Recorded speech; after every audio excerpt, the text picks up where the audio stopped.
Ikalawang kabanata. Ang pagdalaw ng mga taong galing sa silangan. Ipinanganak si Jesus sa bayan ng Bethlehem sa lalawigan ng Judea noong si Herodes ang hari. Isang araw dumating sa Jerusalem ang ilang taong dalubhasa galing sa silangan. Nagtanong sila, "Saan ba ipinanganak ang hari ng mga Hudyo? Nakita namin ang kaniyang bituin sa silangan at naparito kami upang sambahin siya." Nang mabalitaan ito ni Herodes, nabagabag siya at pati na rin ang buong Jerusalem. Kaya ipinatawag ni Herodes ang lahat ng namamahalang pari at mga tagapagturo ng kautusan, at tinanong sila kung saan isisilang ang Kristo. Sumagot sila, "Sa Bethlehem na sakop ng Huda, dahil ganito ang isinulat ng propeta.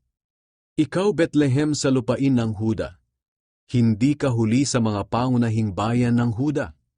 Dahil magmumula sa iyo ang isang pinuno na magsisilbing pastol ng mga mamamayan kong Israelita." Nang marinig ito ni Herodes, palihim niyang ipinatawag ang mga taong galing sa silangan at inalam kung kailan talaga nila unang nakita ang bituin. Pagkatapos, pinapunta niya sila sa Bethlehem. Ibinilin niya sa kanila, "Lumakad na kayo at hanaping mabuti ang sanggol. At kapag nakita ninyo, balitaan niyo ako kaagad upang makapunta rin ako at makasamba sa kanya." Pagkatapos nilang marinig ang bilin ng hari, umalis na sila.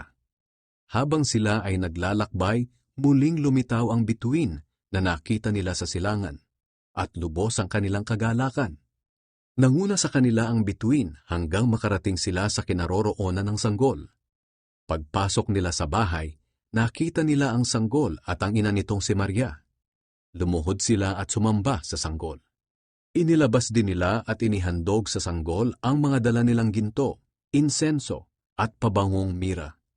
Nang pauwi na sila, binalaan sila ng Diyos sa pamamagitan ng isang panaginip na huwag nang bumalik kay Herodes.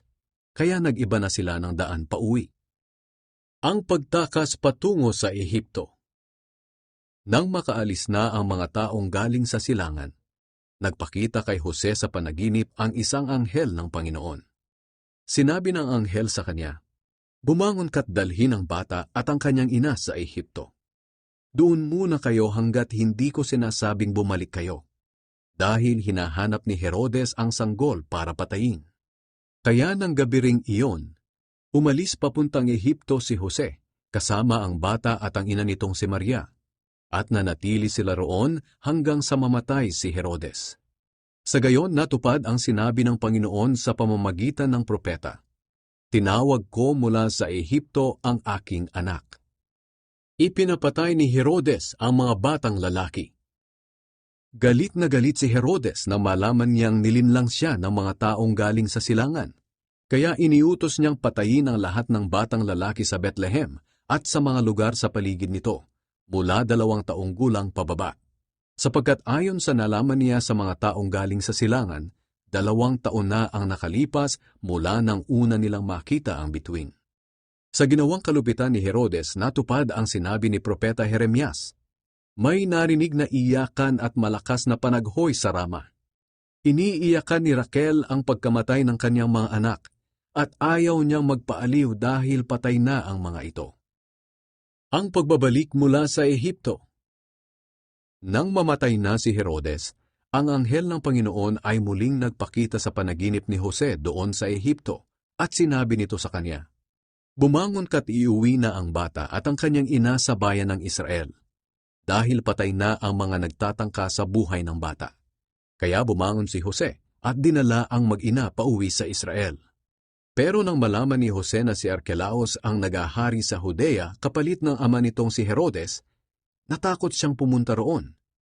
Binalaan siyang muli ng Diyos sa pamamagitan ng panaginip, kaya tumuloy siya sa lalawigan ng Galilea, at nanirahan sila sa bayan ng Nazaret.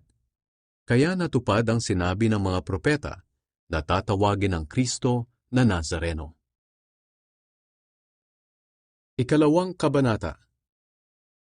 Ang pagdalaw ng mga taong galing sa silangan.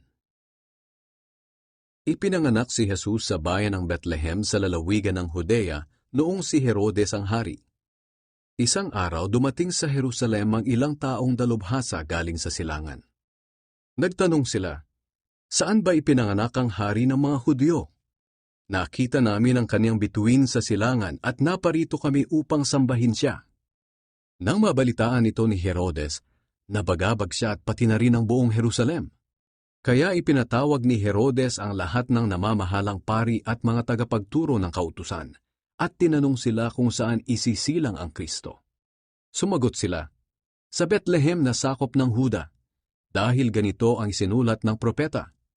Ikaw Bethlehem sa lupain ng Huda, hindi ka huli sa mga pangunahing bayan ng Huda, dahil magmumula sa iyo ang isang pinuno na magsisilbing pastol ng mga mamamayan kong Israelita. Nang marinig ito ni Herodes, palihim niyang ipinatawag ang mga taong galing sa silangan at inalam kung kailan talaga nila unang nakita ang bituin. Pagkatapos, pinapunta niya sila sa Bethlehem. Ibinilin niya sa kanila, lumakad na kayo at hanaping mabuti ang sanggol. At kapag nakita ninyo, balitaan niyo ako kaagad upang makapunta rin ako at makasamba sa kanya. Pagkatapos nilang marinig ang bilin ng hari, umalis na sila. Habang sila ay naglalakbay, muling lumitaw ang bituin na nakita nila sa silangan, at lubos ang kanilang kagalakan. Nanguna sa kanila ang bituin hanggang makarating sila sa kinaroroonan ng sanggol.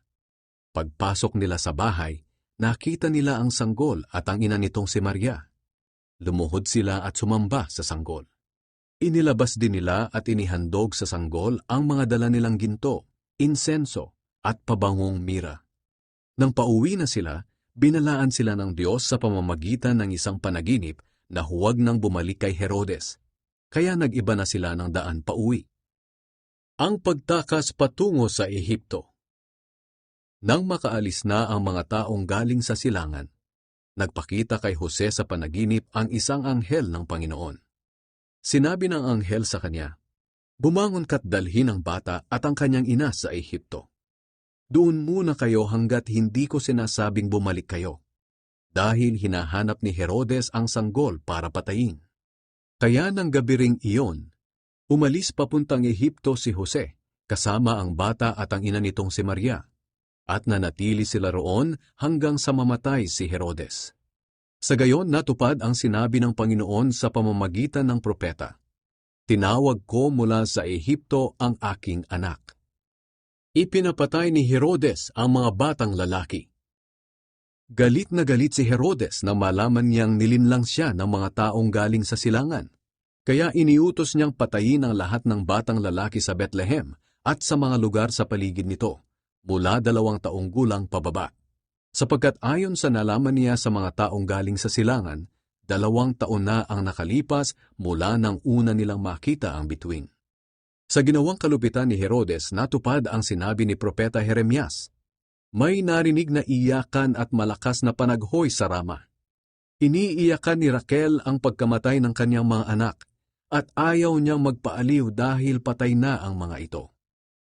Ang pagbabalik mula sa Ehipto. Nang mamatay na si Herodes, ang anghel ng Panginoon ay muling nagpakita sa panaginip ni Jose doon sa Ehipto, at sinabi nito sa kanya, bumangon ka't iuwi na ang bata at ang kanyang ina sa bayan ng Israel, dahil patay na ang mga nagtatangka sa buhay ng bata. Kaya bumangon si Jose at dinala ang mag-ina pauwi sa Israel. Pero nang malaman ni Jose na si Archelaus ang nagahari sa Judea kapalit ng ama nitong si Herodes, natakot siyang pumunta roon. Binalaan siyang muli ng Diyos sa pamamagitan ng panaginip, kaya tumuloy siya sa lalawigan ng Galilea, at nanirahan sila sa bayan ng Nazaret. Kaya natupad ang sinabi ng mga propeta na tatawagin ng Kristo na Nazareno.